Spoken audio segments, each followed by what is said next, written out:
And now we are going to start or open the discussion.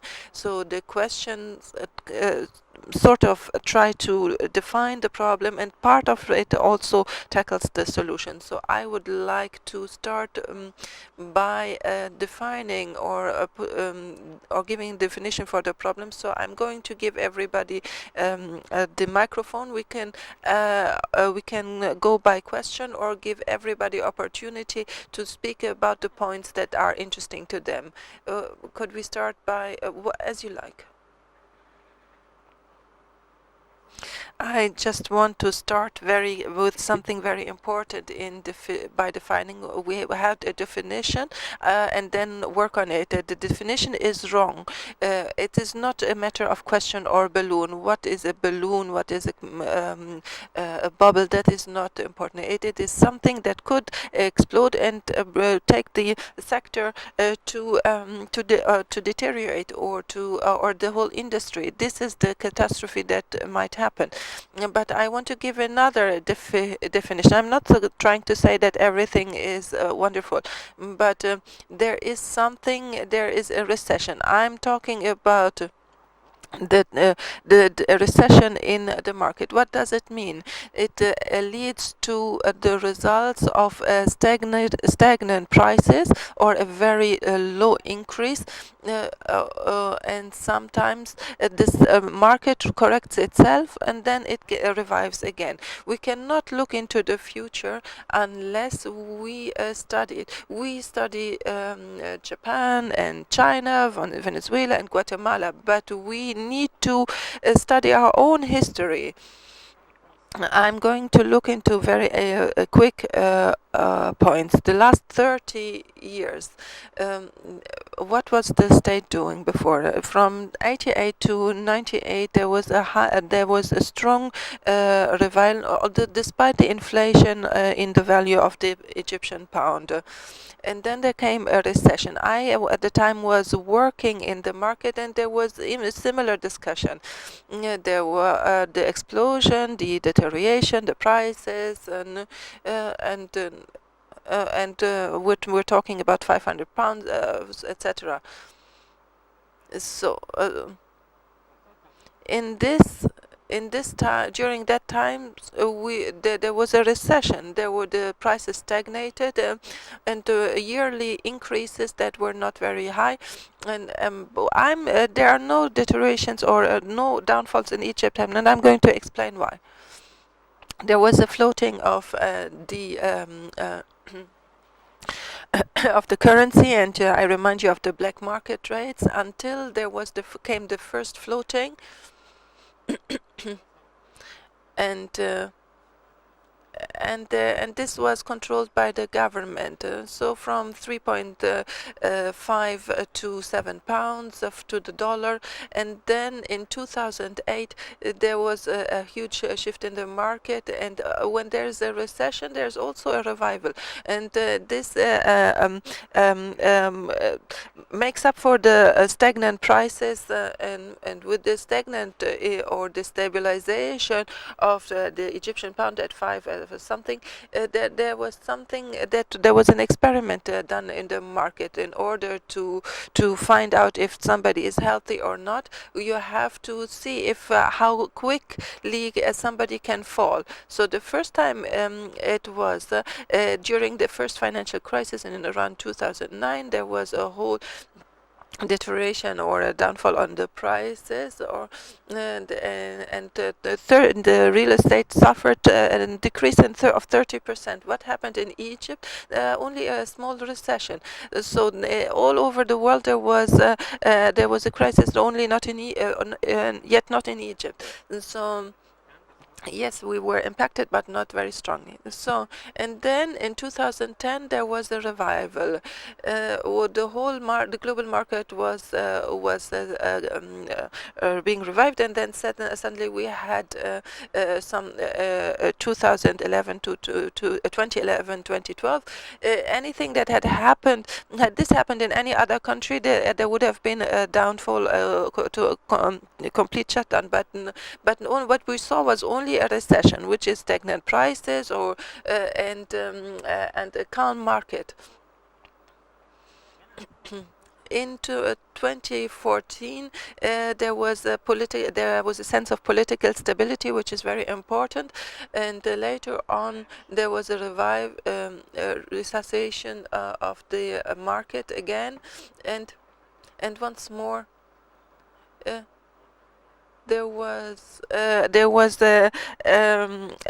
another floating of the Egyptian pound to 18. This is also makes up for a former or a price recession. If you're going to look at the 30 years, I looked at the prices. So the prices doubled 40 times in those 30 years. And this is natural, and this is not something to say it's only in Egypt. The whole world looks into real estate.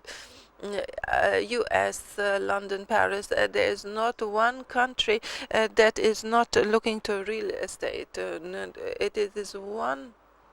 It is a very important sector, and saving also is not a bad thing. It is a product that as long as it produces something that is good for the country. So when I buy this product, like you buy a fridge or anything, or a refrigerator, nobody asks what did you do with the refrigerator afterwards, as long as you bought it. And buying a product means job opportunities for others. And so when I bought the real estate, how many industries did it revive, or did it support? The whole world looks at the industry for real estate as one of the drivers for the economy. Even the economic crisis, so if we analyze them in the US, etc., in the centuries before, the first thing they do to revive the economy, sometimes they demolish houses to rebuild them, to give it a push, to give the economy a push. Do we? When you look at the bubbles, what are the features? Do we have a surplus, or do we forget that we increased by 2.5 million person per year? These people need housing, and we need all of this. So why do we feel that we have surplus? Maybe what is new on the market is that all the companies are very strongly involved in marketing. Without the marketing, this would not be so visible. But at the end, it is the units that we deliver over 5 years are not so much, but the media shocks us. So what we are producing today for a certain demographic, I know that we are producing for a small demographic. It's only 10%. 10% of all of these for 50 or 60,000. The private sector does not produce that much.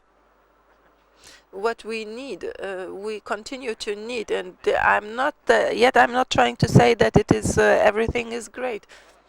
Was it wrong for the state to build new new cities while old new cities are still empty?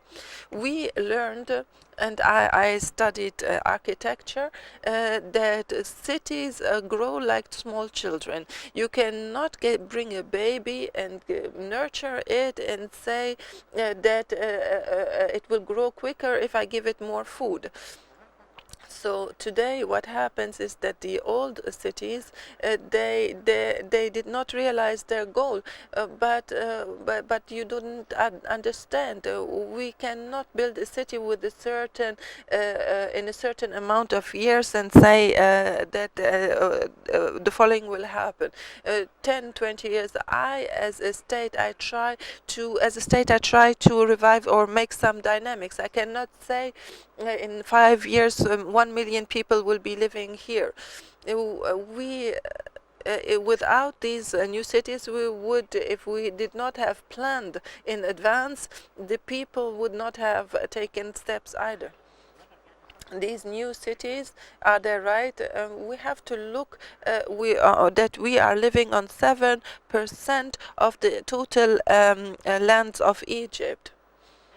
We, according to 2030 vision, or 2050, we should have a revive or a build a certain amount of areas, but this only to preserve the density of that we have. We do not trying to improve the density, but we want to maintain. This means we need to develop 5%.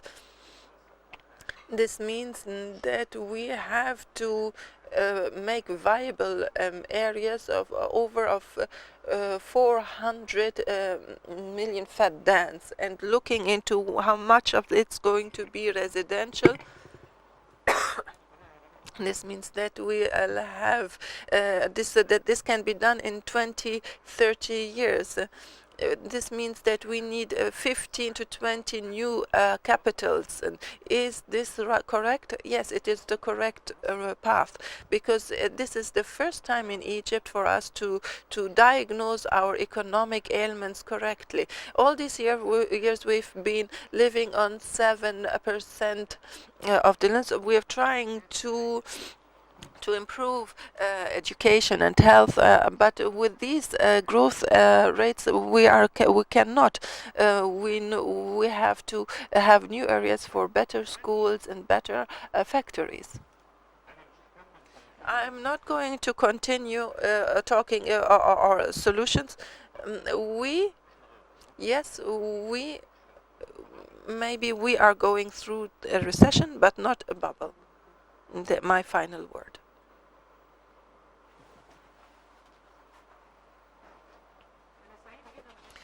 I'm very happy that you started. I turned up the volumes 30 times. I'm going to give the word to May, but I have a few words to say before I give her the microphone.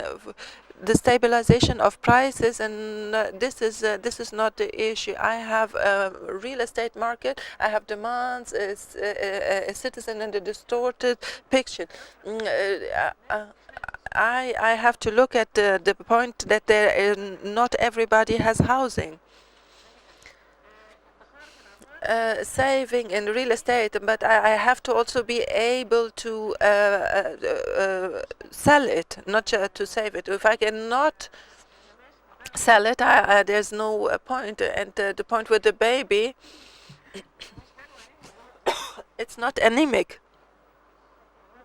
but it's stunted. It's you cannot say that. The 15 cities are empty. You're saying there shouldn't be any targets, but we continue to make the same mistakes. As for the 7%, this is a point I have mentioned so many times. We live on 7% of the land, but inside we are living mainly in 2-3 governorates. So we should improve the capacities of these governorates in order to keep their citizens or their residents.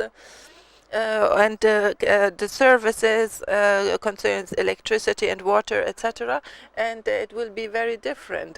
So the first this should be the first step before I start building new cities, and this is also has to be discussed in light of the priorities, how much we are spending, etc. We have a problem with resources and usages, so we are not in a bubble currently. But in my opinion, we have a problem, and we have to look into the micro level. If you just look on the sector, okay, we can say good that the prices are not falling.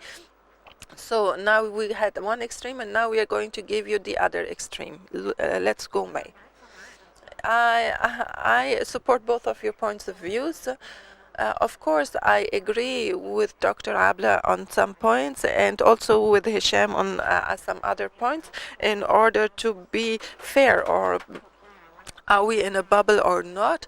As you said, this is not the main problem, but there are signs that we have to be cautious about, and it is good that we start looking into the symptoms and how we are dealing with it before the problem is in full blown. And even if you think we don't need to be cautious, and if there is a divergence in our opinions, and there is a papers with contradicting opinions at the and that if this is only concern for economists who always have this kind of feeling, let's look into the signs.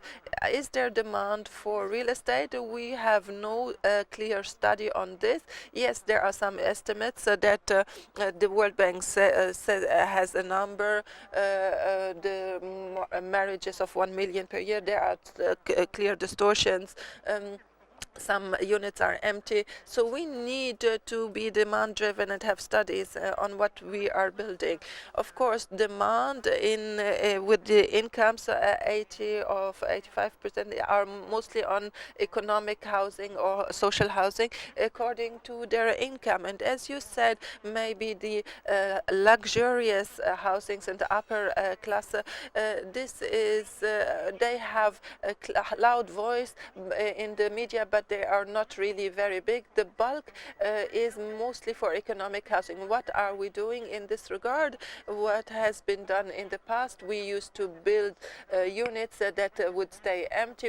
5 years ago, we started a program. This program is mainly focused on demand, on the units, and and also looking into the usages, because in this regard it's highly supported, and therefore people do not save much on this. And also there is amendments with the law. The people who go have to are conditioned to immediately take over the over the units and go live there, and they also take loans, but there are also within this loan there are conditions to observe if if there people are living there, the commuting time from the center and the closest working place, in order to have not longer than 45 minutes commuting times. And we are also believe that in the first year it will 65% of occupancy, going up to 75. So the expansion in economic housing is demand driven. We put lots of resources in this, and of course there has been lots of inflation, and that this is also calls for more support. You have given some numbers like 40% or 40 times the higher prices, but to work scientifically, we'd have to have price indexes. Of course. Yes, you're looking on the selling price. This is something that we need to focus on in the coming term. We will work with the central bank, but we have some problem with the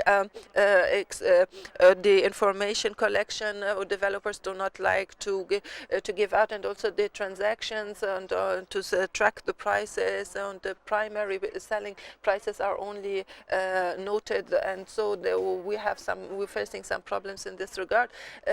For people to buy units on the North Coast and with on loans, etc. This is different. The investment-driven real estate is a different question and has different risks. Of course, I cannot say that this is the main pattern, but generally speaking, you are looking you are looking into the housing that is going to be used by people who will buy one unit and cannot buy other additional ones. But some have 10, and you don't know if these people who bought all these can actually pay or pay them, or will they default. But if you sell me 5 housing units or apartments, you're not going to ask me where I'm getting the money from. So of course this could bring things to a stop, and these could be indexes or signs of a crisis. We talked a lot about to the developers about laws to regulate developing and what the role of the government would be in that as a regulator, and also the installments that are open without any condition or the clients go.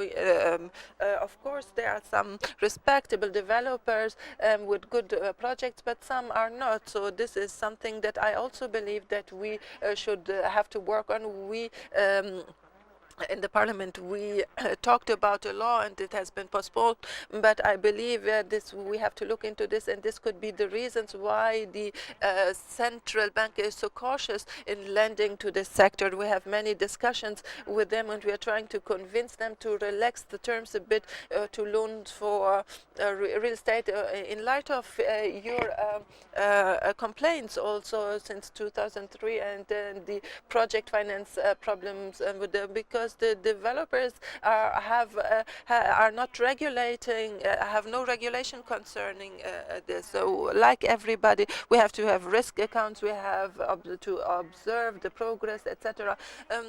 These are signs, these are the things, the structural things that we really have to be concerned with as a sector and as a state, in order not to have surprises and problems, neither as a developer nor as a customer. So it is not normal for the developer to become an investment bank or become a bank. You have no reserve requirement, no capital requirement. Banking and lending is done according to criteria.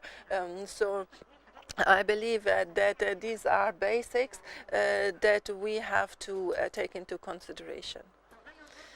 Also, the pattern or the models that are of units there and how it changes is something that I like. Maybe Ashraf does not like it. Before we used to only focus on villas. Now we have reduced the sizes a bit. I believe this is good, and we do not look into the customer if they are able to pay or not. This is very dangerous. As long as you can.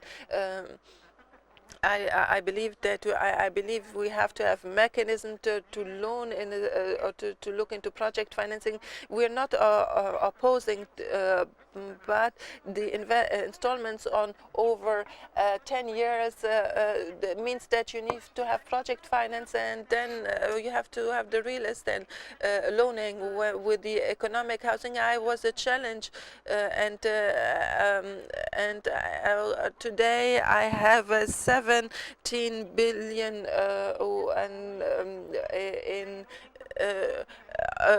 although in the beginning there was objection to that, people, the low income people are able to learn, and we were able to lend them, and they were paying up the interest. And this is also one of the reasons why the secondary market is in a recession.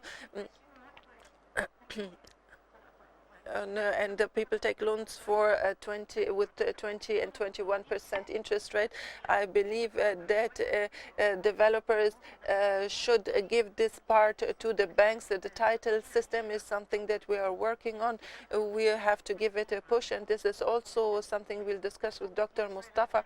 And we have to have annual targets. A country like us with 90% of real estate not being registered, I know that this is something that we cannot continue, and it also obstructs the secondary market and loaning, and the banks have liquidity, and so there is a margin for expansion.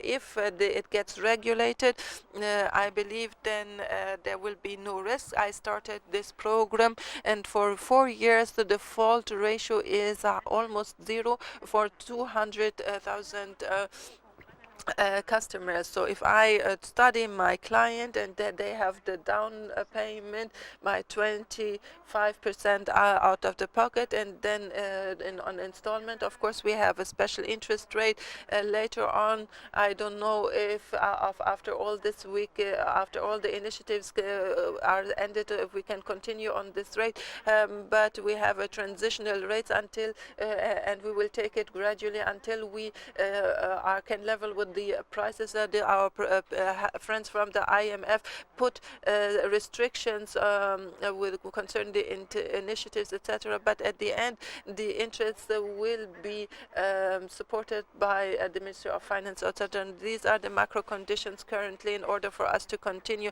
and to be able to give discipline. Otherwise, we will continue to see random building. And here are friends from the so the new cities and the occupancy rates, I believe they are to some extent of concern.